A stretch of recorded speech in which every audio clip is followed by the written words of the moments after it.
હાલો તો અમે આવ્યા છે ઉના મોબાઈલ લેવા માટે. અમારા ખિસ્સામાં બહુ ફેરફાર આવતી હતી તો અમે આવ્યા છીએ મોબાઈલ લેવા. અરે યાર कैसे कैसे लोग रहते हैं यार यहाँ पर। લઈ લીધો છે મોબાઈલ અને હવે એનું અનબોક્સિંગ થાય છે. કરો હાલો. કેમ થયું, હલવાઈ ગયો કે?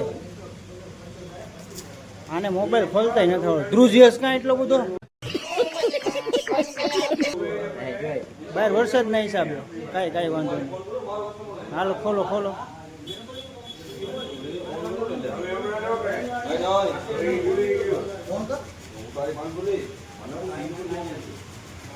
વાહ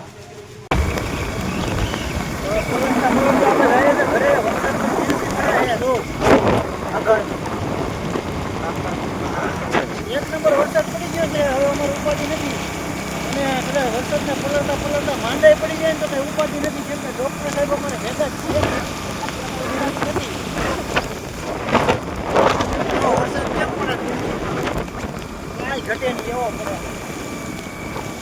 લાગે છે.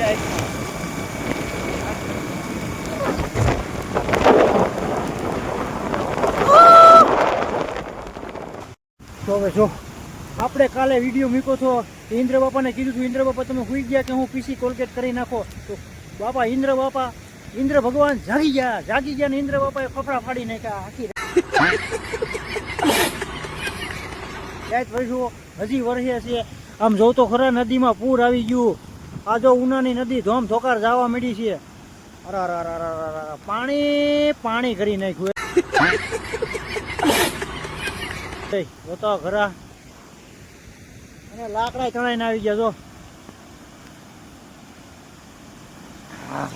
બહુ પાણી આવ્યું. જો આખી નદી ભરી દીધી. આખી રાત વર્યો વરસાદ. બાગડા ઘટી બોલાવી નાખી છે.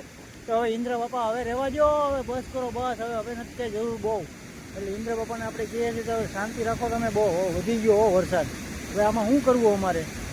હવે બસ રહેવા દો. ઘણું એટલું. ઇન્દ્ર બાપાને પછી ગર્લફ્રેન્ડને હમ દીધા છે ને, ખોટા દઈ દીધા. આપણે ન દીધા હોત તો સારું. ઇન્દ્ર બાપા મગજ ફાટી ગયો તમારો કાં? ઇન્દ્ર ભગવાને તો બહુ કરી આવે. જો ભરી મેલા હાવ. અને તમને એવું લાગતું હોય છે ને હું પલળતો નથી. તમે સમજો છો. વાત તમારા માટે એક સરપ્રાઈઝ છે. આપણે પલળતા હું લેવા આવ્યા હતા. કેમ કે દ્વારકાથી આપણા મહેમાન આવ્યા છે. એ મહેમાનને લેવા આવ્યા હતા આપણે. એટલે લઈ અને હવે ઘરે જ આવ્યા છીએ. તો હવે થોડીક વાર રાહ જુઓ, આગળ તમને બતાવું. મહેમાન પણ એક નંબર છે. તમે જોઈને ખુશ થઈ જાઓ કે કોણ છે મહેમાન. તો વિડીયોમાં બન્યા રહ્યો, આગળ તમને બતાવું હમણાં. બાકી જો વરસાદ તો છે જ. ઇન્દ્ર બાપા નારાજ થઈ ગયા. ઇન્દ્ર દાદાએ ઇન્દ્ર ભગવાન હવે બસ કરો બસ બાપ. આખો પલટી ગયો ઠરું છું. અમારે પાછી છે ને બાયડી છે પણ આઘી છે. અટાણ જવા દો મારા બાપ, રહેવા દો. હવે બસ કરો હમણાં થોડોક દી પૂરો. તો મેં તમને કીધું હતું ને આગળ અમે પલળતા વરસાદના પૂગી ગયા છે. મેં તમને હમણાં કીધું છું કે આપણે દ્વારકાના મહેમાન આવવાના છે. તો એ મહેમાન આવી ગયા છે ને હું તમને હવે બતાવવા જઈ રહ્યો છું. તો જોઈ શકો છો બાહુબલીના બાપા દ્વારકાધીશ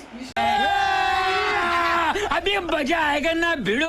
કનૈયા તમને કેવા લાગ્યા કોમેન્ટમાં જણાવજો તમે બધા. અને જય દ્વારકાધીશ લખવાનું ભૂલતા નહીં મિત્રો.